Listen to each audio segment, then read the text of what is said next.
Bonjour et bienvenue dans cette nouvelle vidéo. Aujourd'hui, je vais vous refaire une vidéo que j'ai déjà refait, tout simplement parce que la procédure change à chaque fois. Donc, c'est important de continuer à suivre soit les vidéos, soit la chaîne pour être updaté, mis à jour des dernières informations ou tout simplement de se renseigner sur Internet régulièrement pour être sûr de ne pas rater les nouveautés des Émirats Arabes Unis. Alors, je vous parle aujourd'hui donc de la légalisation de vos documents.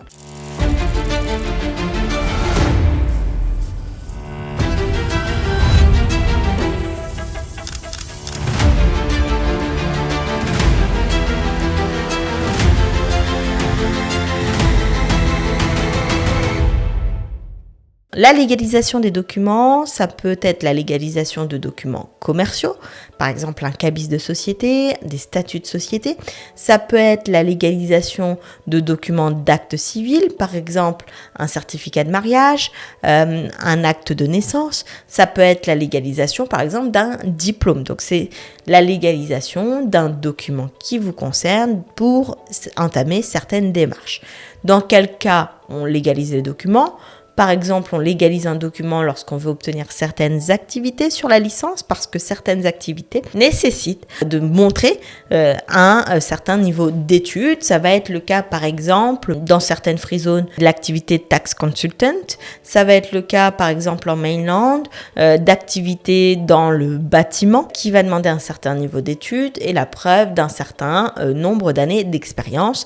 Ça peut être également le cas, par exemple, dans la médecine. Dans quel cas on légalise des documents commerciaux comme un cabis, tout simplement lorsqu'on veut faire une société aux Émirats Arabes Unis détenue par une personne morale étrangère. Dans ce cas-là, les documents de la personne morale étrangère doivent être légalisés avant d'être incorporés. Enfin, dans quel cas on légalise un acte de mariage, un acte de naissance, par exemple lorsqu'on veut faire des visas famille. Donc voilà un petit peu ce qu'il en est en termes de documentation qu'on peut légaliser. Quel est le nouveau process pour la France ? On avait tout d'abord la possibilité, avant, de légaliser auprès de consulat de France à Dubaï, puis auprès du ministère des Affaires étrangères en France, qui est venu remplacer la compétence du consulat. Enfin, dernièrement, depuis début septembre 2025, qui est compétent pour légaliser les documents ?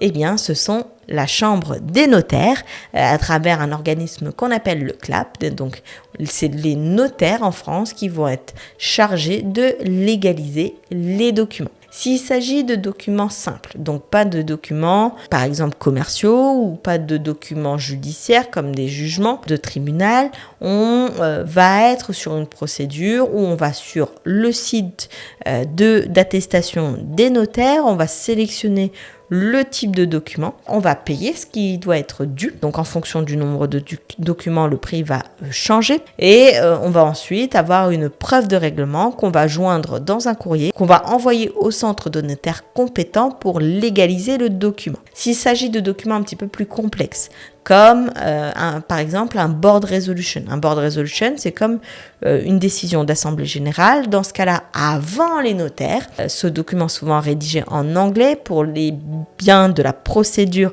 aux Émirats Arabes Unis. Alors dans ce cas-là, ces documents-là doivent d'abord passer par un notaire qui n'est pas le même centre de notaire pour légaliser d'abord les signatures de chacun des signataires du document. Et donc, on va devoir y joindre des copies de passeport et on va devoir également traduire le document en français pour pouvoir le faire légaliser auprès d'un notaire avant de le légaliser auprès du centre des notaires. Donc j'espère que je suis assez claire sur ce sujet. Document entre guillemets simple, directement la chambre de notaire via le CLAP. Ensuite, document un petit peu complexe, eh bien les notaires pour légaliser les signatures des parties et concomitamment une traduction en français pour que le document puisse être compris. Et enfin, la chambre des notaires.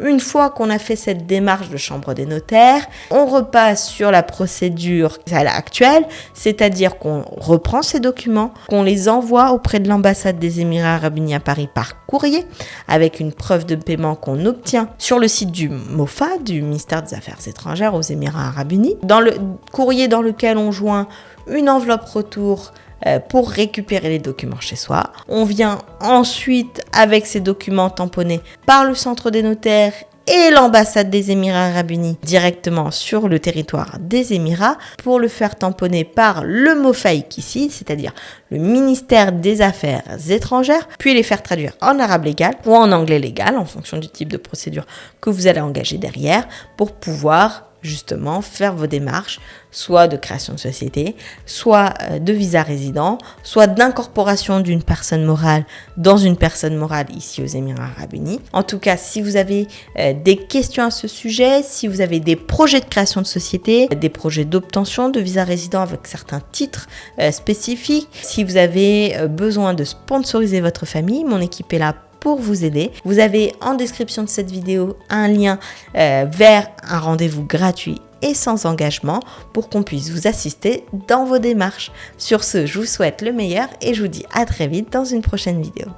Concrétisez votre projet de société aux Émirats Arabes Unis en prenant rendez-vous avec nous dès maintenant.